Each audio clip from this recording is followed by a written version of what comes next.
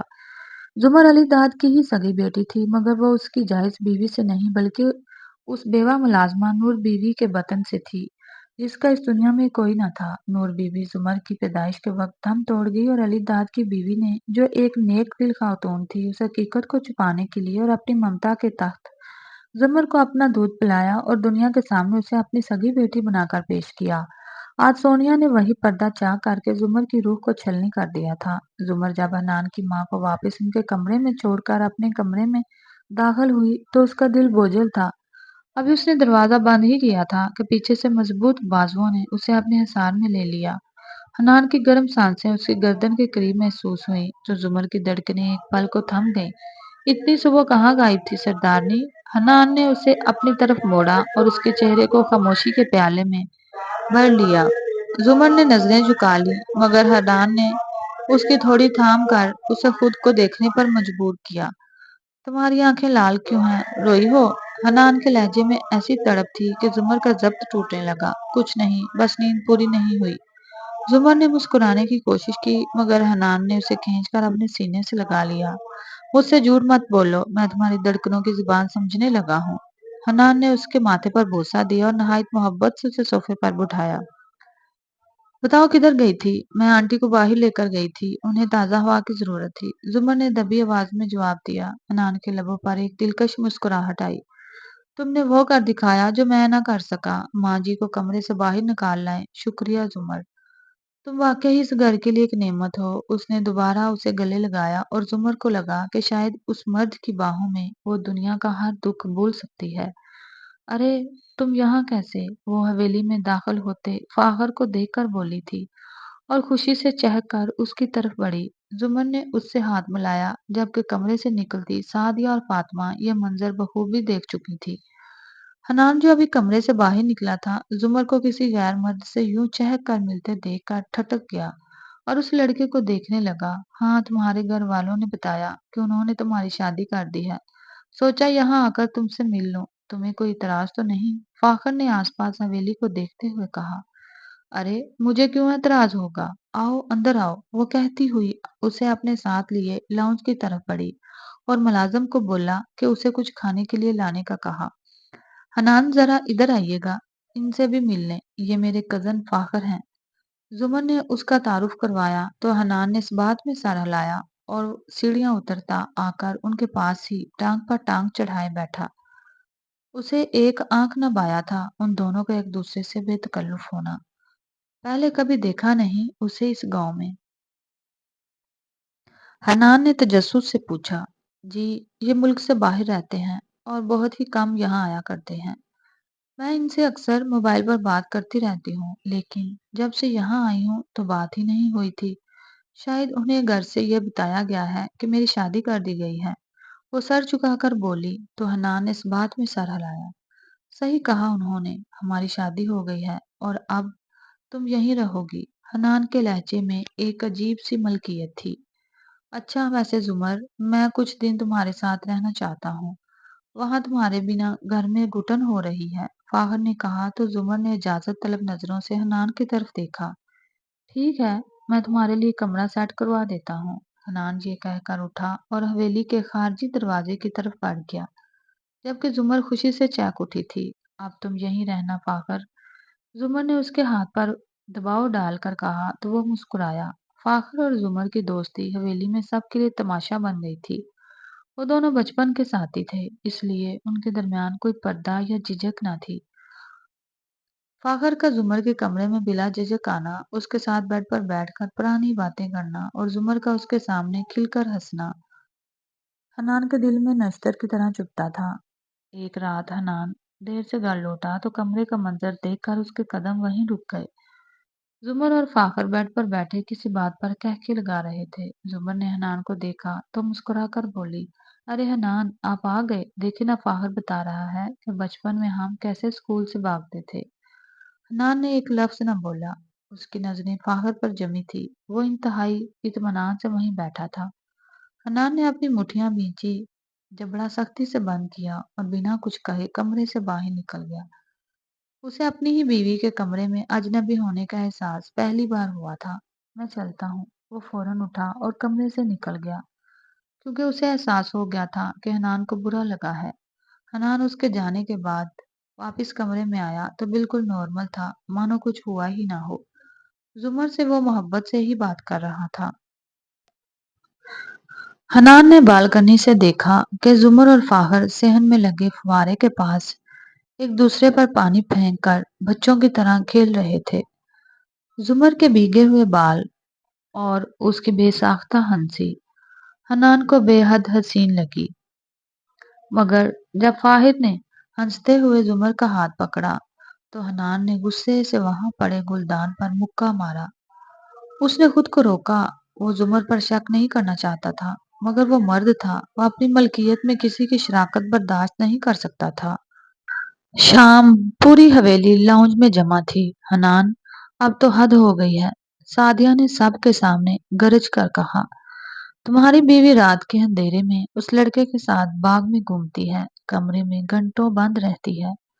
ہم نے اپنی آنکھوں سے اسے فاخر کے ساتھ پانی سے کھیلتے اور ہاتھ پکڑتے دیکھا ہے۔ ایک ایسی سردارنی ہے جو غیر مرد کے ساتھ رنگ رلیاں منا رہی ہے۔ فاطمہ نے بھی زہر اگلا۔ حنان، کیا اسی لیے آپ نے اسے ونی میں لیا تھا کہ یہ ہماری حویلی کی عزت کو یوں سرے عام نیلام کرے؟ اس کا اور فاخر کا کوئی پرانا چکر ہے، اسی لیے یہ لڑکا یہاں سے جانے کا نام ہی نہیں لے رہا۔ زمر ساکت کھڑی تھی۔ اس کی آنکھیں حیرت اور غصے سے پھیلی ہوئی تھی، جبکہ فاخر کے چہرے پر صدمہ تھا۔ حنان خاموشی سے کرسی سے اٹھا اور زمر کے قریب آ کر کھڑا ہو گیا۔ سب کو لگا کہ آج وہ زمر کو حویلی سے نکال دے گا، مگر حنان نے جو کیا اس نے سب کے ہوش اڑا دیے۔ بند کرو اپنی بکواس۔ حنان کی گرج سے خاموشی چھا گئی۔ اس نے زمر کا ہاتھ تھام کر اسے اپنے ساتھ لگا لیا۔ تمہیں کیا لگا کہ میں اندھا ہوں؟ میں نے وہ سب دیکھا جو تم لوگوں نے دیکھا، مگر میں نے وہ بھی دیکھا جو تم نے نہیں دیکھا۔ حنان نے سعدیہ کی طرف غصے سے دیکھا۔ جس گندگی کو تم چکر کہہ رہی ہو وہ میری بیوی کا بچپن ہے۔ اگر مجھے اس پر شک ہوتا تو میں پہلے دن ہی اسے یہاں سے نکال دیتا، لیکن میرا یقین تمہارے الزامات سے کہیں زیادہ مضبوط ہے۔ زمر نے اسے حیرت سے دیکھا تھا۔ وہ جو کبھی اس کے معاملے میں بولا ہی نہیں تھا، اس کی بے عزتی ہوتے دیکھ کر خاموشی سے کھڑا ہو جایا کرتا تھا، آج بول رہا تھا۔ ارے، میں ان دنوں خاموش تھا تو اس کا مطلب یہ نہیں کہ میں اپنی بیوی کی حفاظت نہیں کر سکتا یا میں اس کا دفاع نہیں کر سکتا۔ میں اگر خاموش تھا تو محض اس لیے کیونکہ شیرنی کو اپنا دفاع کرنے کے لیے کبھی شیر کی ضرورت نہیں پڑتی۔ اس نے ایک سرد نگاہ فاطمہ اور سعدیہ پر ڈالی اور پھر کھرے لہجے میں وارننگ دی، لہذا اگلی دفعہ میری بیوی کے بارے میں کچھ بھی بولنے سے پہلے سوچ لینا کہ تم حنان چودھری کی بیوی کے بارے میں بات کر رہی ہو۔ سعدیہ، تم اپنی ماں کا اور اپنے سامان باندھو۔ میں آج کے آج ہی تم لوگوں کو واپس شہر بھجوا رہا ہوں۔ سعدیہ کے چہرے پر ہوائیاں اڑنے لگی، مگر حنان وہیں نہیں رکا۔ اس نے رخ موڑ کر فاطمہ کی طرف دیکھا اور فاطمہ، اگر تم نے دوبارہ ایسی کوئی حرکت کرنے کی کوشش کی تو یاد رکھنا کہ تمہیں اور چاچی کو بھی اس حویلی سے نکالنے میں مجھے وقت نہیں لگے گا۔ وہ غصے سے کہتا ہوا فاخر کی طرف متوجہ ہوا، جس کی آنکھوں میں زمر کے لیے ہمدردی اور حنان کے لیے ایک نیا احترام ابھر آیا تھا۔ فاخر آگے بڑھا، اس کی آنکھوں میں نمی تھی۔ حنان شاہ، آپ نے میرا مان رکھ لیا۔ زمر میرے لیے میری سگی بہنوں سے بڑھ کر ہے۔